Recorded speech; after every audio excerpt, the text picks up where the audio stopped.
وَمَا جَعَلْنَا, and we did not grant, لِبَشَرٍ, for any human being. We did not grant to any man min qablika, before you, O Prophet sallallahu alaihi wasallam, al-khulda, the eternity. What is al-khuld?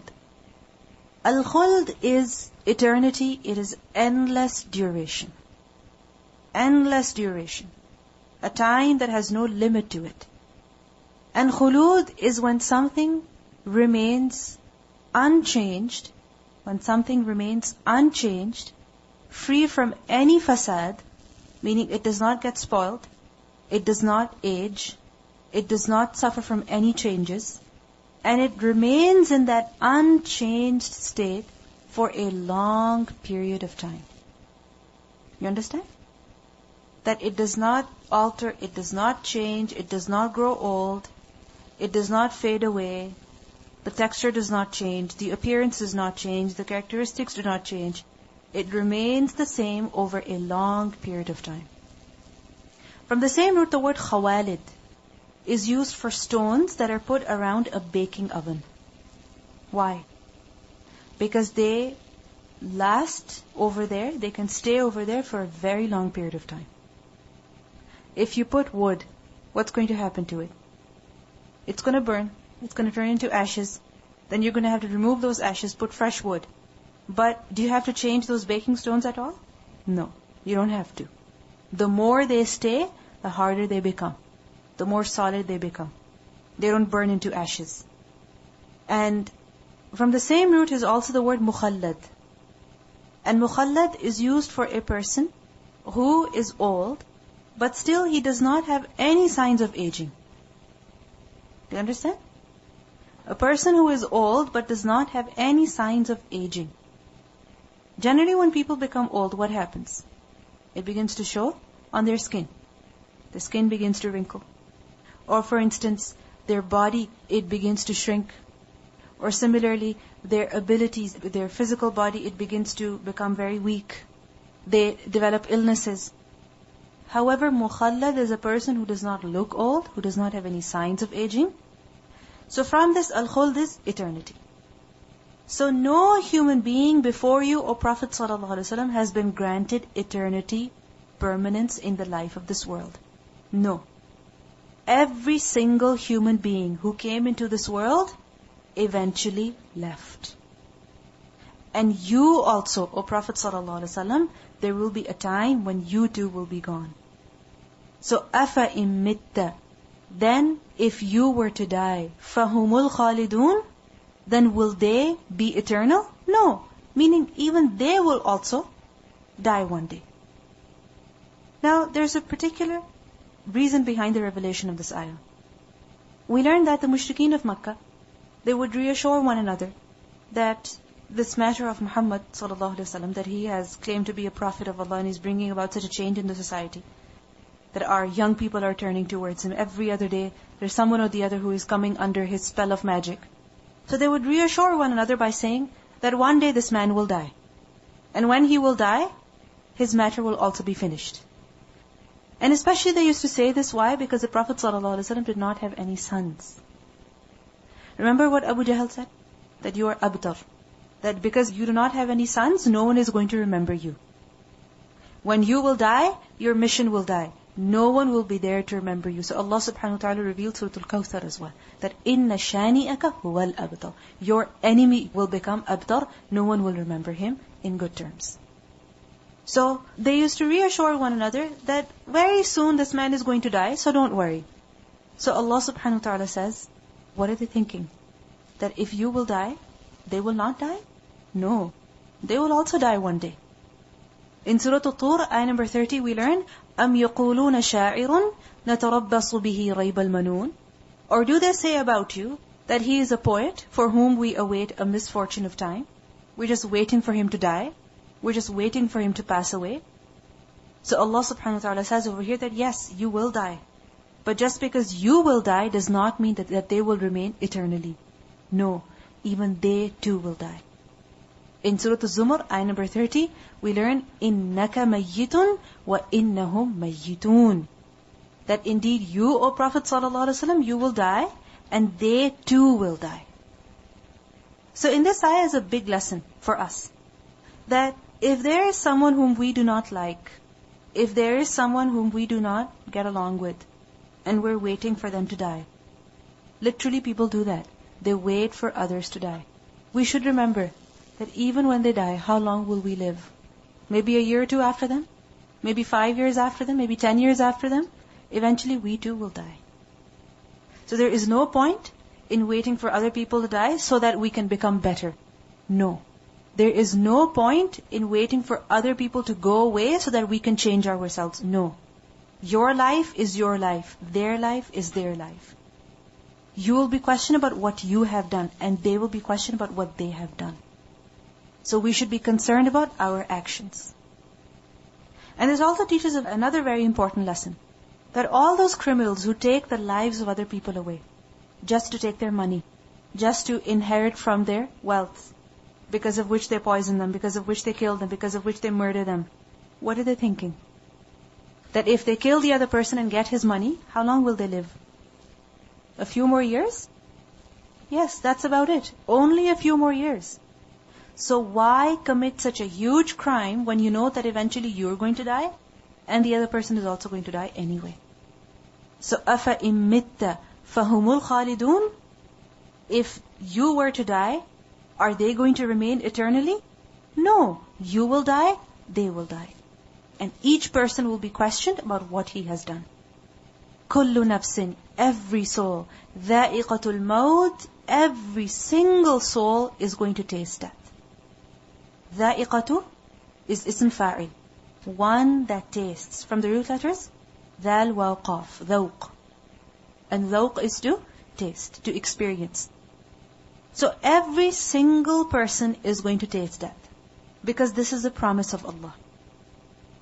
In Surah Al-Baqarah, ayah 28, what do we learn? وَكُنْتُمْ أَمْوَاتًا فَأَحْيَاكُمْ ثُمَّ يُمِيتُكُمْ ثُمَّ يُحْيِيكُمْ and ثُمَّ إِلَيْهِ تُرْجَعُونَ. So every single person is going to die. And over here, when this word ذَائِقَةُ has been used, that it's going to experience death, what does it mean by this? That every single person is going to taste death, he is going to experience its severe difficulties, its agonies, and its pains. Every single nafs. That even the Prophet ﷺ, when he was at his deathbed, what did he say? That inna lil mawti masakarat. That for death there are sakarat, there are pangs of death. And he was constantly sweating. He was in so much pain. So kullu nafsin dha'iqatul maut. Every single person is going to taste death. وَنَبْلُوكُمْ, and we test you. بِالشَّرِّ, with evil, وَالْخَيْرِ, and good. Fitnatan, as a trial.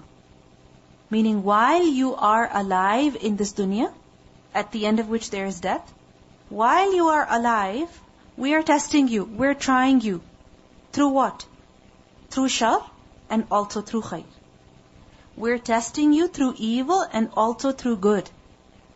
And all of this is fitnatan, as a trial. وَإِلَيْنَا تُرْجَعُونَ, and at the end, all of you will be returned to us. Every single one is going to be returned to Allah subhanahu wa ta'ala to get his jaza. So what do we see in this ayah?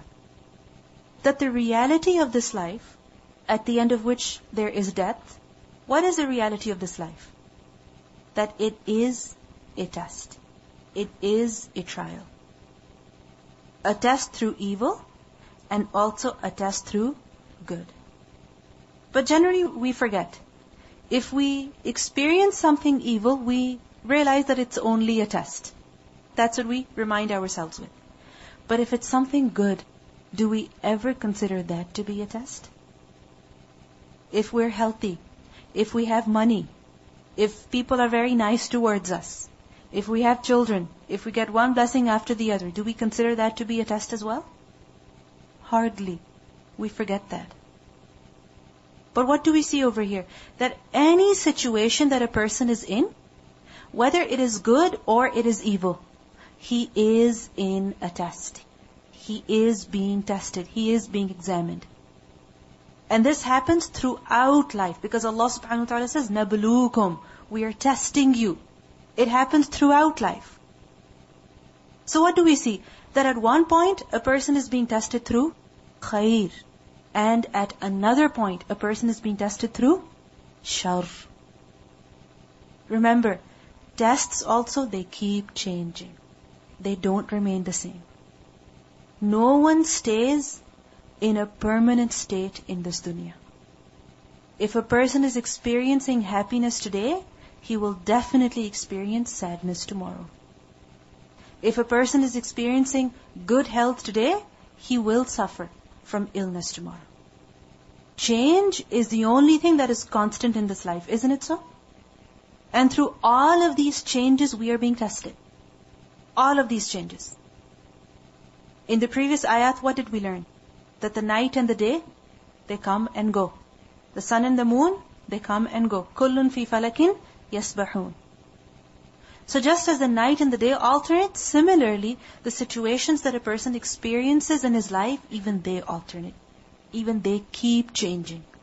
They don't remain the same. If you're happy today, you may be sad tomorrow. So, we're constantly being tested.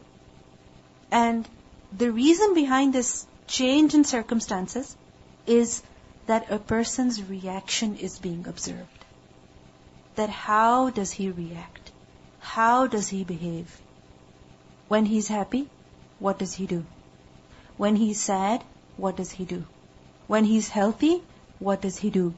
And when he's ill, what does he do? Therefore, what is important is not the state that we're in, but what is important? What we do in that state. Remember, what is important is not the state that we're in. It's not the state of being healthy. It's not the state of being ill. It's not the state of being happy, the state of being sad. No, it's about what we do in that state. الَّذِي خَلَقَ الْمَوْتَ وَالْحَيَاةَ لِيَبْلُوَكُمْ أَيُّكُمْ أَحْسَنُ عَمَلًا. So when a person is healthy, what does he do? When a person is sick, what does he do? When a person is grieved, how does he behave? And when he's happy, how does he react? Normally what happens? When things are difficult, when things are not the way we want them to be, we spend our time waiting for that phase to be over. Isn't it so? Think about it. When things are not the way we want them to be, we spend our time waiting. We say, for now I'm going through this difficulty. This is why I cannot do this.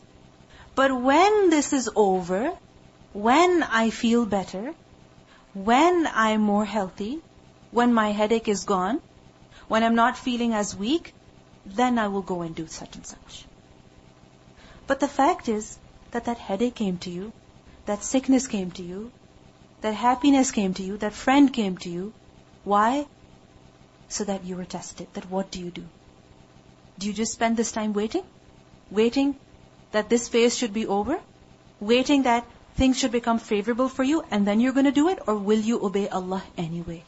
Will you obey Allah regardless of the situation that you're in?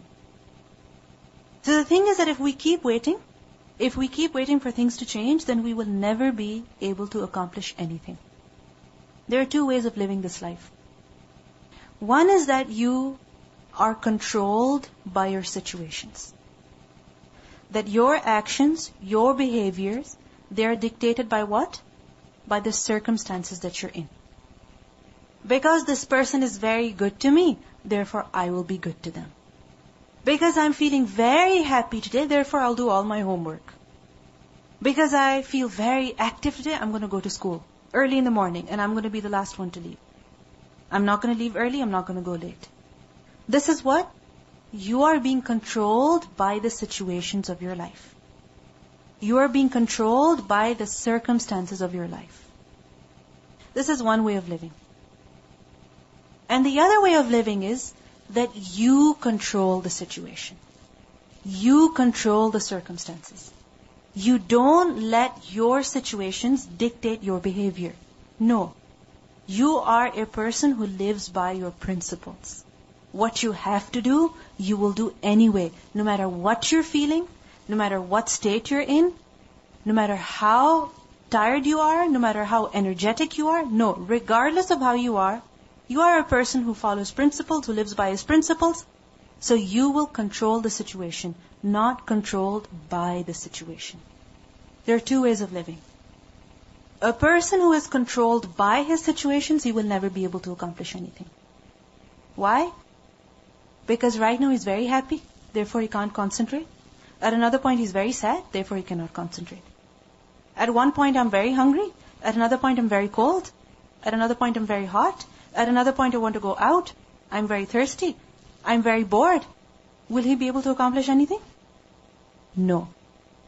The person who controls his situations, meaning his behavior is not dictated by the circumstances that he's in, he does his work regardless, he will be able to accomplish.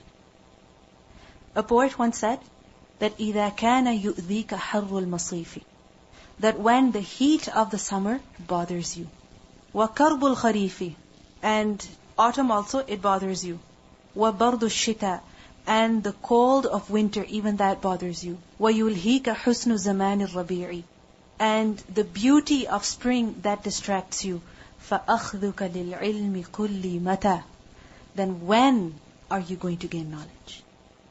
When are you going to seek knowledge? Because if you think about it, seasons are constantly changing. If in the summer a person says, it's too hot, I can't study right now. Then it's fall. Oh my God, my skin is too dry. I can't write right now. It's winter. I'm too chilly. I can't do any work right now. It's spring. It's so beautiful. Let me go outside. I can't do any work right now. Well, the seasons are constantly changing. Then when are you going to learn? When are you going to do what you're supposed to do? So if your actions, if your behaviors are dictated by the situations that you're in, remember you will not be able to accomplish anything at all. You are failing the tests. Because these situations are coming your way, because Allah subhanahu wa ta'ala is testing you. What do you do when there's so much distraction? What do you do when your body is swelling up because of the heat? What do you do when you feel nauseous because you're pregnant? What do you do when you feel tired because you've been up at night with your baby? Do you give up? Do you leave all your work? Or do you do what you're supposed to do? Allah subhanahu wa ta'ala constantly changes our circumstances. Isn't it so? Constantly. And in each situation we're being examined. What do we do? If you look at it, for example, girls, many times they have this reason for not doing what they should be doing. My parents want me to get married, therefore they want me to be at home. They want me to learn how to cook. Okay, don't do anything, learn how to cook. Now finally she's married. Now she's married, my husband, it's the beginning, so I want to be at home. We're just waiting to have a child. And then finally she becomes pregnant. And then she has her baby. And then she's pregnant again. And then she has a baby. So life keeps changing, doesn't it? Nothing remains the same. Nothing at all remains the same.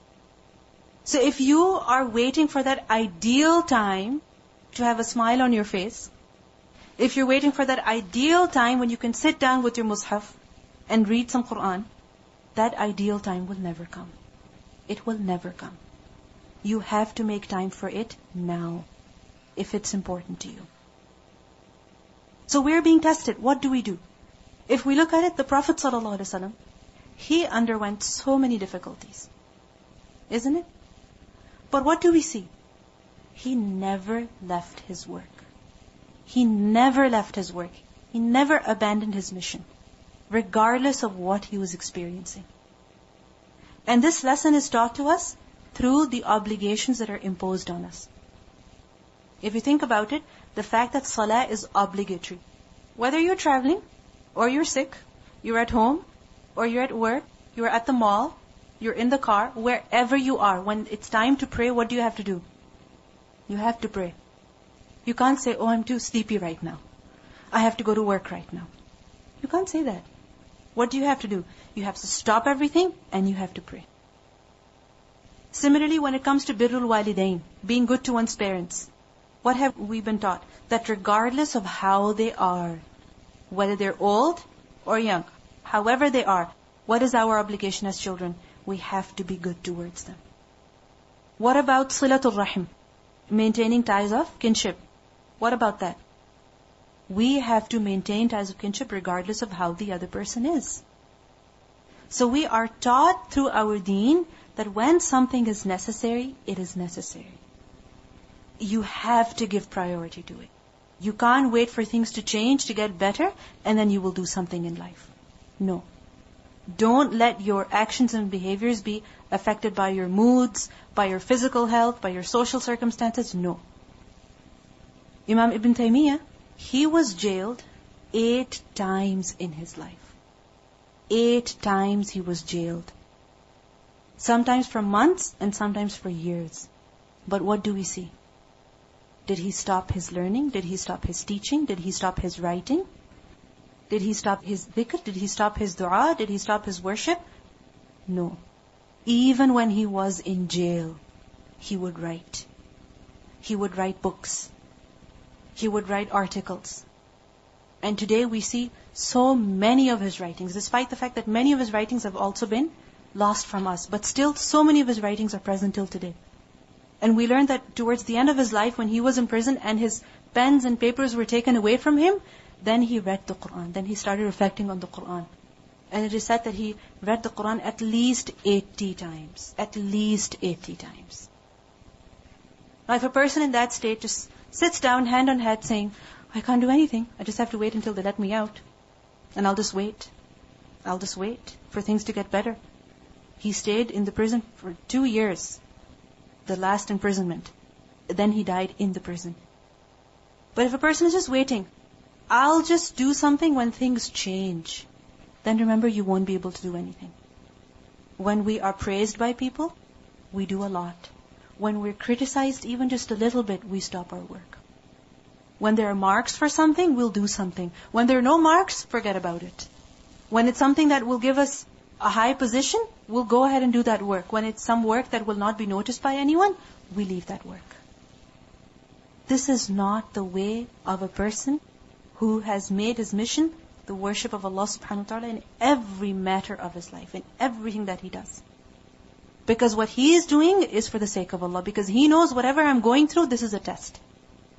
If somebody is criticizing me, it's a test. What do I do? If somebody is praising me, this is a test. What do I do? If I get marks for something, this is a test as well. What do I do? If there are no marks for something, this is also a test. What do I do? So, we must remember that every circumstance, every situation we are in, we are being examined. How do we behave? How do we react? What do we do? Do we just wait or do we do something? In Surah Al-Naml, ayah number 40, we learned that Sulaiman alayhi salam, he said, قَالَ هَذَا مِنْ فَضْلِ رَبِّي لِيَبْلُوَنِي أَأَشْكُرُ أَمْ أَكْفُرُ. This is the favor of my Lord, to test me, whether I will be grateful or ungrateful. My Lord is testing me. How do I behave? How do I react? Am I grateful? Am I ungrateful? وَإِذَا رَآكَ الَّذِينَ كَفَرُوا. And when those people who disbelieve see you, O Prophet ﷺ, what do? What is their reaction? إِن يَتَّخِذُونَكَ إِلَّا هُزُوًا. They only take you except in ridicule. Meaning they only ridicule you. The only thing that they do on seeing you is mocking you. And what do they say? أَهَذَا الَّذِي. Is this the one who يَذْكُرُ آلِهَتَكُمْ, who insults your gods? يَذْكُرُ is from the root letters ذَا الْكَافْرَ, ذِكْر. Dhikr literally means to mention.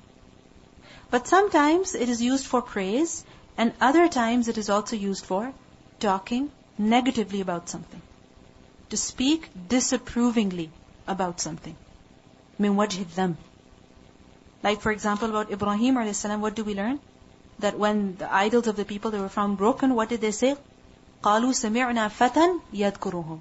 We heard a boy who used to talk about them. Meaning who used to talk disapprovingly about them. So, أَهَذَا الَّذِي يَذْكُرُ آلِهَتَكُمْ. Is this the one who insults your gods? وَهُمْ بِذِكْرِ الرَّحْمَنِ هُمْ كَافِرُونَ. Allah says, and they themselves, they are disbelievers in the dhikr of Ar-Rahman. What is the dhikr of Ar-Rahman? It refers to the Qur'an. Or it refers to the dhikr of His tawheed. Or the mention of His ta'ah. So when it comes to the Qur'an, they don't believe in it. When it comes to the oneness of Ar-Rahman, they don't believe in it. When it comes to obeying Allah subhanahu wa ta'ala only, they don't believe in that either. Hum kafirun. So what do we see in this ayah? That when the mushrikeen, they saw the Prophet ﷺ, they would make fun of him. They would insult him. In Surah Al-Furqan, ayah 41, we learn, وَإِذَا رَأَوْكَ إِن يَتَّخِذُونَكَ إِلَّا هُزُوًا. And when they see you, they take you not except in ridicule. We learned in the previous ayah that this life is a test. And over here, the example of the Prophet ﷺ is given to us. That he was the one who was most beloved to Allah. Wasn't it so? He was the most beloved to Allah subhanahu wa ta'ala. But look at the attitude of people towards him. How they made fun of him. How they mocked at him. Why did they mock at him? So that he would stop his work. So that he would stop his mission. The Prophet ﷺ would be praying when one of them would come and he would throw camel intestines on his back. They would call him names and call him mudhammam and give him other titles like a sha'ir or a kahin or other derogatory terms that they would call him by. They would say, أَهَذَا الَّذِي يَذْكُرُ آلِهَتَكُمْ. But what do we see? That the Prophet ﷺ, he never gave up his work. Despite the fact that people criticized him openly and secretly, publicly and also in their private gatherings, did he ever leave his work? No, he never left his work. So this ayah shows to us that when the situations change, when the times get tougher, then we should keep in front the example of those who went through greater trials. Those who went through greater difficulties. And the greatest example for us is the Prophet ﷺ. Because he experienced physical injury. He experienced illness. He experienced the insults of other people, the false propaganda of others, the persecution of others, verbal, physical abuse. And in his family life, did he not experience family tensions? Just imagine if a person has 2 wives. Isn't it difficult? 3 wives, 4 wives. The more wives, the more difficult it is. And the Prophet ﷺ had so many wives. And he had to do adl between all of them. And sometimes, like for example, Aisha radiallahu anha, Hafsa radiallahu anha, because they were young, they loved the Prophet ﷺ more. Sometimes they would do things that would cause the Prophet ﷺ to be very upset. Wasn't it so? So he also had family tensions. He lost his dear ones. His wife, the one who was very beloved to him, passed away. His uncle passed away. His uncle Hamza, he also passed away. His son Ibrahim, he passed away. Those who were very close to him, those who were very dear to him, they passed away during his life. He experienced fear as well. The constant threat of the enemy. He experienced hunger, poverty. Didn't he? He experienced the unfair treatment of others. When people spoke to him rudely. When they gave negative comments to him. When he had many and great responsibilities. When too much work was expected in too little time. He experienced all of these difficult situations. But do we ever see that the Prophet ﷺ said, I quit? I can't continue this anymore? Did he ever do that? No. Did he ever say, okay, forget it. I'll go to the masjid, I'll pray, or I'll do da'wah when things are in my favor? No. He never waited for that time. He continued his mission. He continued his work. And the same lesson we should learn for ourselves as well. That just because a woman is expecting and because of that she's feeling nauseous doesn't mean that she does not do what she's supposed to do. Because the more distracted you become by this nausea and feeling that, oh my God, I'm expecting, and oh my God, I'm feeling so sick, what's going on with my body? The more you think about it, the more difficult it will be to do anything. Believe me. The more you get lost in your problems, the more pity you have for yourself. And the less you will be able to accomplish. If your hands are hurting, you're like, oh my God, my hands are hurting, I'm so young, maybe I have arthritis. What's wrong with me? I think I've been overworking. The more you concentrate on the pain, the more it will become. The more you'll begin to pity yourself. And remember, you will not be able to do anything. You have to get over your problems. You have to look past them. You have to have a mission in life. And when you have that mission, it will enable you to overcome any difficulty, any challenge. And if you get lost in it, you will not be able to accomplish anything. So the Prophet ﷺ, despite the fact that people mocked at him, imagine you're walking and people start passing comments at you. How would you feel? What would you say? What would you think? If you're passing by, and because you're wearing your hijab, somebody says something, what do you think? Maybe I should take my hijab off. Maybe I should not go to this place anymore. Right? But we see that the Prophet ﷺ, he never left his work.